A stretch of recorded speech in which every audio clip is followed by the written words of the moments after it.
An editor for the New York Times is whistleblowing on a trans data news cover-up to please Donald Trump.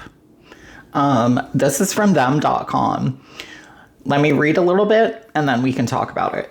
Former New York Times editor Billie Jean Sweeney has alleged that the paper of records management pushed writers to espouse anti-trans viewpoints. In other words, the writers of the New York Times were forced to write pieces that were anti-trans. This was not by choice. She said, I think he saw this as a political project, that he could take a stance that the hard right would like, that the Trump campaign would like. Sweeney claimed that the Times' current anti-trans push began all the way back in 2022. At that time, the paper began publishing a series of stories that, in quotes, challenged every aspect of being trans, from gender-inclusive language to medical science. In response, the Times received 2 open letters in February 2023 in which hundreds of signatories condemned its anti-trans coverage, including over 200 New York Times contributors. Over the next year, the Times still failed to actively include trans people in its trans coverage.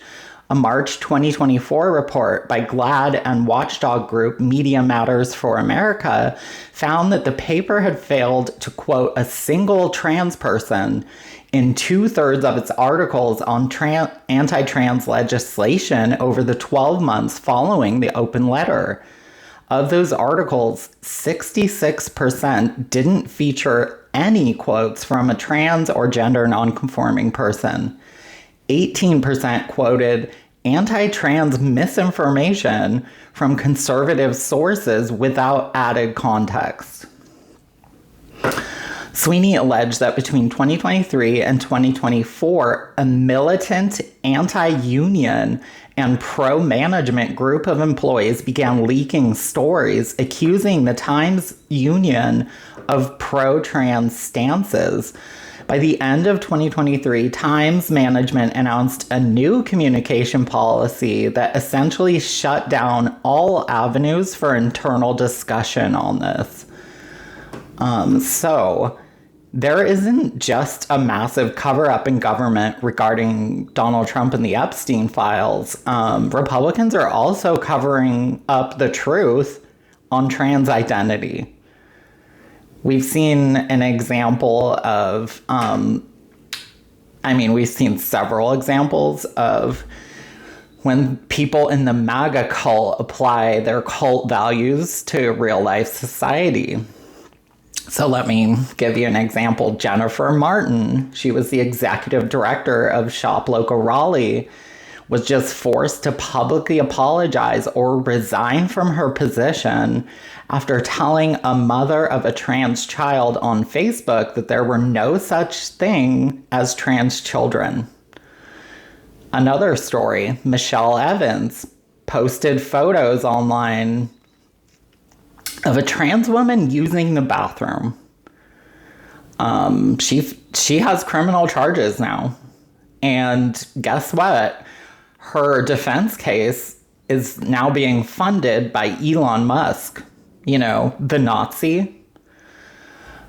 Another story, a 71-year-old woman in Colorado now has criminal charges after going to a public library and ripping up books about transgender people on camera.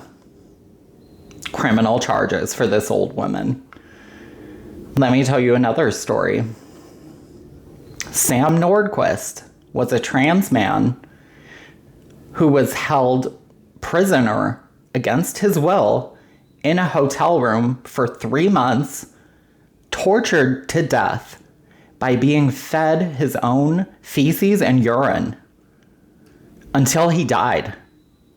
7 people were involved in the torture and murder of Sam Nordquist, and not a fucking peep from the news outlets. These people are mentally ill, they're violent, they're threatening, and they're actively attacking and murdering trans people out in the open in the name of Donald Trump and Republican Party. And Republican politicians, all of them, refuse to take any fucking responsibility for this, which is why they're being destroyed in the primaries. So the lesson here, for anyone that happens to be uneducated on gender identity, just because Donald Trump put something in executive order doesn't mean it's true. That's why all these people now have criminal charges. The executive order I'm referring to is the one that stated there are only 2 genders. 16 states put this law into place just to please Donald Trump, knowing it was incorrect. And this is not the only thing Donald Trump has lied about. He lies about almost everything he talks about. So if you fail to fact check or do your own research, you could end up committing a crime and ending up in court or some other act that hurts people. Even just saying something online, there are consequences to those actions in real society. Maybe in these cults, there are no consequences, but in society, there are. Because in society, we don't ignore fact and evidence. It's also important to point out that Republicans have a long history of putting out false information about trans people and gay people in order to enrage their base, their uneducated base. They react with fear to things that they're not educated on, and Republicans know that gender identity is a very weak spot for the Republican base as far as education and understanding. So they intentionally created a culture war revolving trans people with false and inaccurate information, actively suppressed true and accurate information, as well as any testimony from real trans people. And trans people are the only ones who should be discussing our identity. And now that companies, major medical associations, along with doctors, researchers, psychiatrists, therapists, teachers, sociologists, gender experts, etc., I could go on. They all agree and all have come forward to say Republicans are not only wrong about trans identity, they are actively denying reality, factual evidence, data, scientific research, reason. They're doing all this in order to harm trans American children. Republicans are literally causing harm to children with their uneducated and reckless decisions.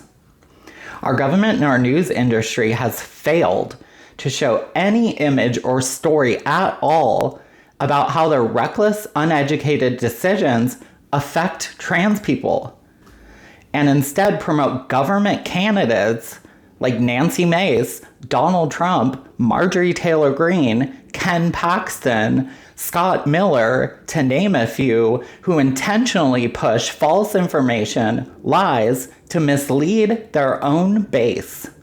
So in other words, Republicans are lying to their own base. They're hurting trans children and trans adults in the process, and their base still doesn't know the truth. Thank you for listening. Please like this, leave your comments, share this. Let's get this information out there. I'll be back very soon with more news. Bye.